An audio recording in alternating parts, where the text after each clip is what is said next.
आई ग देवा. घ्या फळं खा. हे काय नाटक आहेत? नाटक मराठीत ह्याला फळं म्हणतात. अहो उन्हाळा किती आहे, उन्हाळ्यात फळं खावी, शरीर आणि मन दोन्ही शांत राहतं. मला नको आहेत फळं बिळं काही. फळांवर कशाला राग करताय? त्यांनी काय वाईट केलंय तुमचं? पण खरं सांगू, तुम्ही खरंच नशिबान आहात. थोडक्यात निभावलं, नाहीतर कुकरच्या स्फोटमध्ये तर जीव जातो माणसाचा. पण देवी आईची तुमच्यावर कृपा आहे म्हणून तुम्ही अगदी व्यवस्थित आहात. फार दुखतंय का हो? नाही पण म्हणजे दुखतंय. मी पेन किलर सुद्धा घेतले पण तरी पण दुखतंय. पेन किलर घेतलीये ना, मग होईल 1-2 दिवसात बरं. दुखणं पण बरं होईल. घ्या फळं खा. थँक्यू.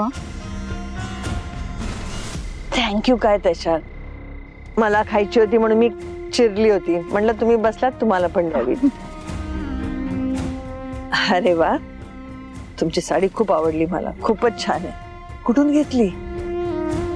अहो असं काय करता, किती वर्ष झाली माहितीये साडीला. मजाच झाली सांगते तुम्हाला.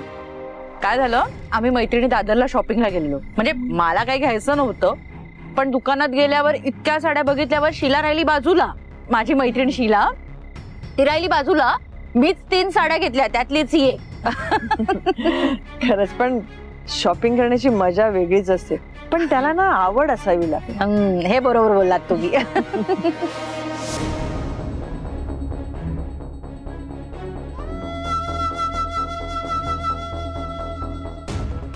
देवी आई, ते मला काही करून आज सापडू दे प्लीज.